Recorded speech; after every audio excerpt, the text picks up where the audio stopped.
తత్క్షేత్రం యచ్చ యాదృచ్ఛ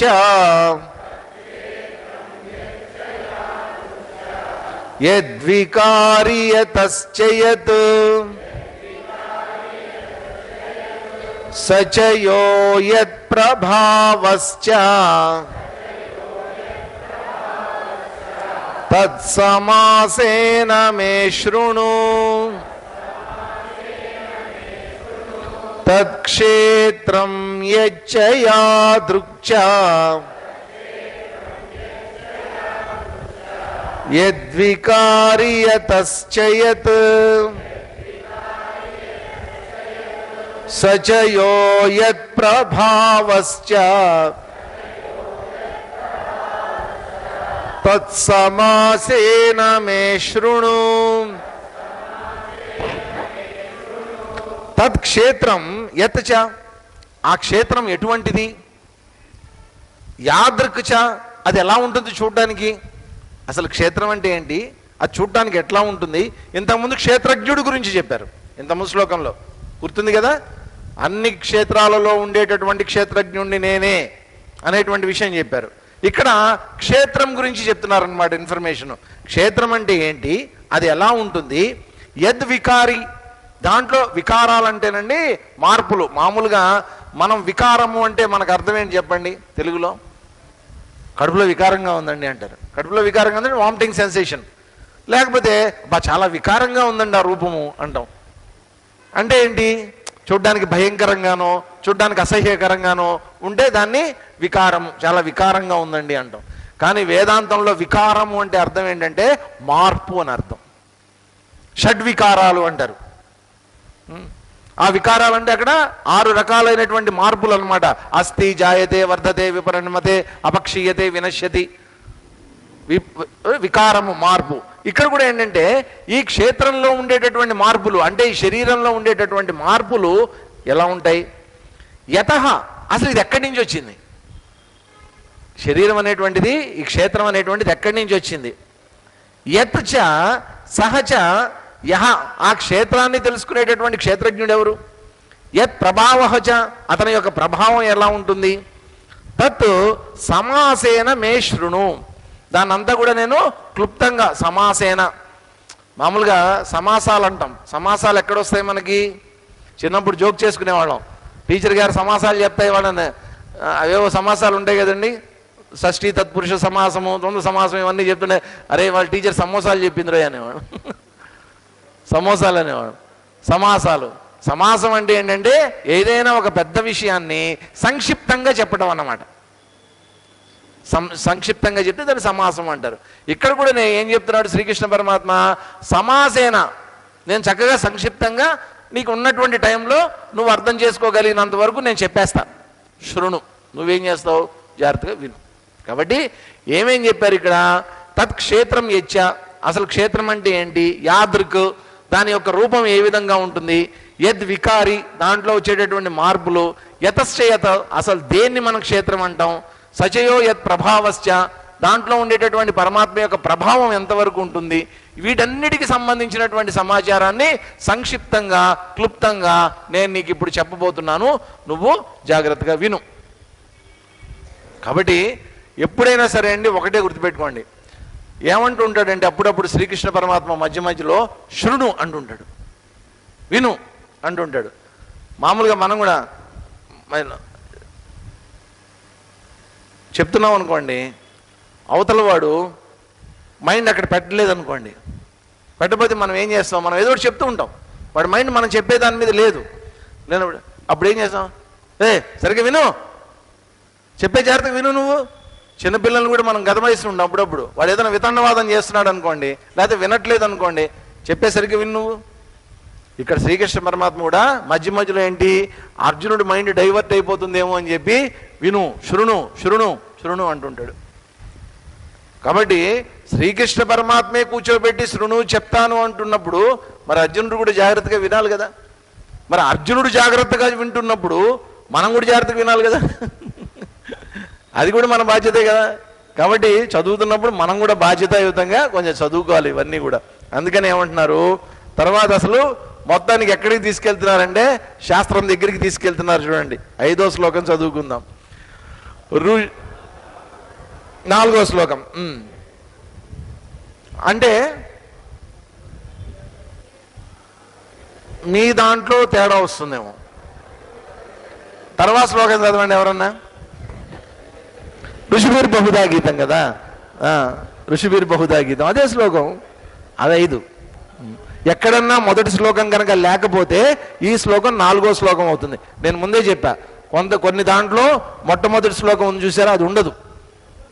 అది లేకపోతే 700 శ్లోకాలు ఉంటే 701 శ్లోకాలు అనమాట.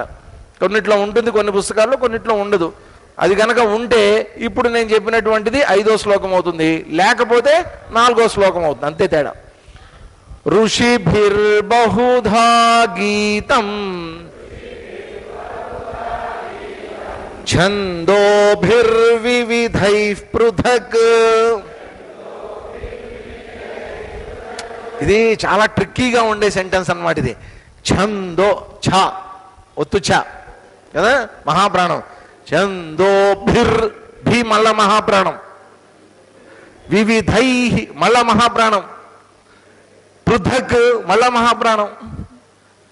టక పడతాయి చూడండి. ఉన్నది 8 అక్షరాలు, దాంట్లో 4 మహాప్రాణాలు ఉన్నాయి. ఛందోభిర్వివిధైః పృథక్ బ్రహ్మసూత్రపదైశ్చైవ హేతుమద్భిర్వినిశ్చితైః ఋషిభిర్బహుధా గీతం ఛందోభిర్వివిధైః పృథక్ బ్రహ్మసూత్రపదైశ్చైవ హేతుమద్భిర్వినిశ్చితైః. శ్లోక పఠనం అంతానండి. మీరు ఏదన్నా తీసుకోండి, రామాయణం వాల్మీకి రామాయణం తీసుకోండి, వ్యాస భాగవతం తీసుకోండి, మహాభారతం వ్యాస మహాభారతం తీసుకోండి, అంతా కూడా మీరు చదివేటప్పుడు ఒకే దాని మీద ఆధారపడి ఉంటుందండి. ఈ ఒత్తులు ఏవైతే ఉన్నాయో, సంయుక్తాక్షరాలు ద్వితాక్షరాలు పలకడం కొంచెం నెమ్మదిగా ప్రాక్టీస్ చేస్తే వస్తుంది. కానీ ఈ వెంటనే వచ్చేటటువంటి మహాప్రాణాలు ఒత్తులు ఏవైతే ఉన్నాయో వాటిని కనుక పలకడం అలవాటు చేసుకుంటే అత్యంత సులభంగా మీరు సంస్కృతాన్ని కూడా అర్థం చేసుకోవచ్చు. ఆ పదాలకి పదజాలానికి మనసు అలవాటు పడిపోతుంది నెమ్మదిగా. కాబట్టి మీరు ఎక్కడన్నా ఏం చేస్తారంటే, ఏదైనా సరే టెక్స్ట్ మీరు చదవాలనుకున్నప్పుడు, అధ్యయనం చేయాలనుకున్నప్పుడు, భగవద్గీత మీరు అనుకున్నారనుకోండి, ఎక్కడైనా సరే ఎవరిదైనా సరే ప్రతిపదార్థం ఉండేటటువంటి, మనం టీకా అంటాం. టీకా మీన్స్ ప్రతిపదార్థం. చిన్నప్పుడు మనం ప్రతిపదార్థం అని అనుకునేవాళ్ళం. కాబట్టి ప్రతిపదార్థము తాత్పర్యము రెండూ ఉండేటటువంటి పుస్తకాలను ఎంచుకోండి. ఎప్పుడైనా ఇది గుర్తుపెట్టుకోండి. శ్లోకం ఉండాలి, ఆ శ్లోకంలో ఉండేటటువంటి ప్రతి పదానికి అర్థం చెప్పు ఉండాలి. కొన్నిట్లో ఏంటంటే ఇంకా అడ్వాన్స్డ్గా పదాన్వయము అంటారు. ఈ పదాలన్నింటినీ కూడా అన్వయం చేసి సెంటెన్స్ ఫామ్ చేస్తారనమాట. అది కొంచెం అట్లాంటివి దొరకడం చాలా కష్టం. ఎవరో కొన్ని సంస్థలు మాత్రమే ఈ పదాన్వయంతో సహా క్రమాన్వయంతో చేసినటువంటి ఉన్నాయి. అందరి దగ్గర లేవు ఇట్లాంటివి. పదాన్వయం కష్టం. కానీ టీకా తాత్పర్యము ఉండేటటువంటి పుస్తకాలు అందరి దగ్గర చాలా చోట్ల చాలా ఆర్గనైజేషన్స్ ప్రింట్ చేసాయి. కాబట్టి చదవాలనుకున్నప్పుడు ఏం చేస్తారంటే టీకా తాత్పర్యం ఉన్నటువంటివి చూసుకొని కొనుక్కోండి. ఎవరిదైనా పర్వాలా, అది ఉండేటట్టు చూసుకోండి. అప్పుడు ఏమవుతుందంటే పద విభజన అర్థమవుతుంది మనకి. ఆ పదం యొక్క డెప్త్ ఏంటనేటువంటిది అర్థమవుతుంది. తర్వాత ఈ పదాల యొక్క సమాహారం, కూడిక అంటాం మనం. ఈ పదాలని ఏ విధంగా వెనక నుంచి ముందుకి, ముందు నుంచి వెనక్కి కలిపారు అనేటువంటిది కూడా అర్థమవుతుంది. దానివల్ల సరైనటువంటి శ్లోకం యొక్క సరైనటువంటి అర్థం ఎవరి యొక్క సహాయం లేకుండా మీ అంతటి మీరే అర్థం చేసుకునేటటువంటి శక్తి మీకు వచ్చేస్తుంది. మొదట్లో కొంచెం ఇబ్బందిగా ఉంటుంది, తర్వాత అలవాటు అయిపోతుంది అది ఆటోమేటిక్గా. ఇక్కడ కూడా ఏంటంటే ఋషిభిః వివిధైః ఛందోభిః బహుదా పృథక్ గీతం. గీతం గీతం అంటే ఏంటి? మామూలుగా మనం తెలుగులో కూడా గీతం అంటాం. జాతీయ గీతం అంటే ఏంటి? జాతీయ గీతం నేషనల్ యాంథమ్ గీతం. ఇందాక కారులో వచ్చేటప్పుడు అమర పెట్టాడు అనమాట, రేడియో పెడితే వచ్చిందన్నాడు లలిత గీతం. లలిత గీతం అట, ఆ రేడియో వాళ్ళు ఏదో లలిత గీతం అని ఏదో వేశారనమాట. నిన్న కూడా పెట్టాడు, నిన్న కూడా పెడితే మళ్ళీ లలిత గీతం అనే వచ్చింది. అప్పుడు కూడా మొన్న పెట్టాడు, మొన్న పెడితే మొన్న కూడా లలిత గీతమే. నాకేం తెలుసు, అమర్ని అడిగా, ఏమయ్యా రోజు లలిత గారి పాడిన గీతాలే పెడతారా అని అడిగా. కాదు కాదు స్వామి, లలిత గీతం అంటే లలితంగా ఉండే గీతం అన్నాడు ఆయన. గీతం, గీతం అంటే ఏంటి? ఒక పాట. కాబట్టి మన ఋషులు కూడా ఏం చేశారంటే గీతం, గీతం అంటే ఏంటి? గానం చేశారు. గానం చెయ్యబడినటువంటిది గీతం, గానం చేయబడినటువంటిది గీతం. మన ఋషులు చదివినటువంటి వేదం ఎంత ఏదైతే ఉందో అదంతా వేద గానం. వాళ్ళు చక్కగా శృతి పెట్టుకుని ఆ శృతిలో మూడు ఇవేవైతే ఉన్నాయో, ఉదాత్తము, అనుదాత్తము, స్వరితం అనేటువంటివి ఏవైతే ఉన్నాయో ఆ మూడు స్వరాలు పెట్టుకుని అందరూ కూర్చుని, విద్యార్థులందరూ కూర్చుని చక్కగా గురువు గారు వేదాధ్యయనం చేస్తూ ఉంటే అందరూ ఒకే శృతిలో ఆ స్వరాల్ని పలుకుతూ ఉంటే అద్భుతంగా వేదాధ్యయనం అనేటువంటిది జరిగేది. అయితే ఈ ఋషులుగా ఆ జ్ఞానం ఎక్కడి నుంచి వచ్చింది? ఈ ఋషులు అనేటువంటి వాళ్ళు ఎట్లాంటి వాళ్ళు అంటే వాళ్ళని మంత్రద్రష్టలు అన్నారు. మంత్రద్రష్టలు అంటే ఏంటి? మంత్రాన్ని చూసినటువంటి వాళ్ళు వాళ్ళందరూ. మంత్రాలను చూడటం ఏంటండి? పైకి చూస్తే మన మంత్రాలు కనిపిస్తాయి ఇట్లాగా? మంత్రాలను ఎవరు చూడలేరండి. మంత్రాన్ని చూడటం అంటే ఆ మంత్రంలో చెప్పబడినటువంటి జ్ఞానం ఏదైతే ఉందో ఆ జ్ఞానం యొక్క అనుభవాన్ని చూసినటువంటి వాళ్ళు. ఆ అనుభవాన్ని వాళ్ళు మంత్ర రూపంలో మనకు చెప్పారనమాట. అందుకని వాళ్ళని మంత్రద్రష్టలు అని అన్నారు.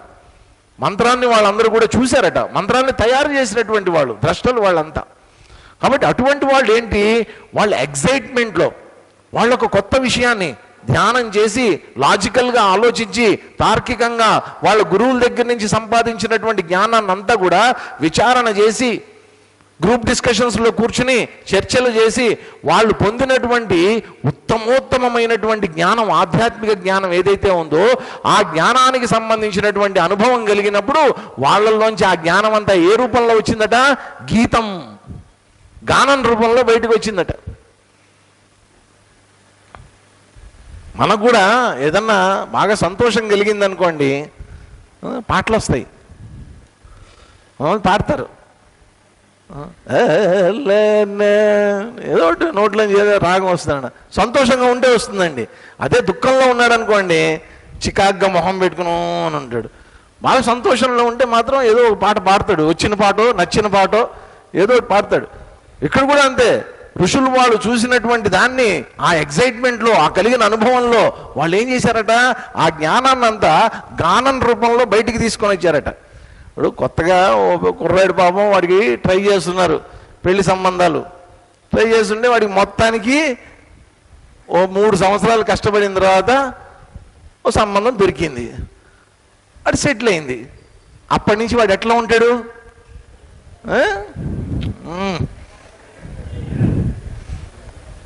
ఏదో పెద్ద విజయం సాధించినట్టు, ప్రపంచంలో మౌంట్ ఎవరెస్ట్ ఎక్కినట్టు. అట్లాంటి వాడు ఏం చేస్తాడు? పాటలు పాడతాడు. ఇక గానం ఎందుకని? సంతోషం అనమాట, నా పెళ్ళి అవుతోంది. కాబట్టి ఎవరైనా అంతేనండి, ఆనందంగా ఉన్నప్పుడు, మనసు ఆహ్లాదంగా ఉన్నప్పుడు, సరే కొంతసార్లు దుఃఖ గీతాలు కూడా ఉంటాయనుకోండి, ప్యాథటిక్ నెంబర్స్ కూడా ఉంటాయి, బట్ ఆనందంగా ఉన్నప్పుడు లోపల నుంచి ఆ గానం అనేటువంటిది, ఈ గానం రావటం అనేటువంటిది ఏంటంటేనండి విశేషం ఏంటంటే అది మన హృదయంలో ఉండేటటువంటి ఎమోషన్స్ యొక్క ఎక్స్ప్రెషన్ అన్నమాట, ఎక్స్ప్రెషన్ అది. కాబట్టి మన లోపల హృదయంలో అనేక రకాలైనటువంటి ఎమోషన్స్ ఉంటాయి, ఉద్రేకాలు ఉంటాయి, అవి బయటికి మనం వ్యక్తపరుస్తాం. ఆనందం వచ్చినప్పుడు ఆనందాన్ని వ్యక్తపరుస్తాం, సంతోషం వస్తే సంతోషాన్ని వ్యక్తపరుస్తాం, దుఃఖం వస్తే దుఃఖాన్ని వ్యక్తపరుస్తాం, అన్నిటినీ వ్యక్తపరుస్తాం. ఆ వ్యక్తపరిచేటటువంటి విధానంలో రకరకాలైనటువంటి వ్యక్తీకరణలు ఉంటాయి, ఎక్స్ప్రెషన్స్ ఉంటాయి. ఇక్కడ మన ఋషులు పొందినటువంటి అనుభవం ఏంటంటే ఇది మామూలు అనుభవం కాదు, అది ఎవరికి దొరకనటువంటిది, ఎవరికి అందనటువంటిది, ఎవరు చేయలేనటువంటిది, చేరుకోలేనటువంటి జ్ఞానం. అది కేవలం జ్ఞానం కలగటమే కాదు, అనుభవాన్ని కూడా పొందారు వాళ్ళు. ఇంకా వాళ్ళ ఎక్సైట్మెంట్ ఎట్లా ఉంటుంది చూడండి. ఋషిభిర్బహుధా గీతం ఛందోభిర్వివిధై పృథక్. ఛందస్సులు అంటే ఏం లేదండి, ఈ మంత్రాలనే ఛందస్సులు అంటారు.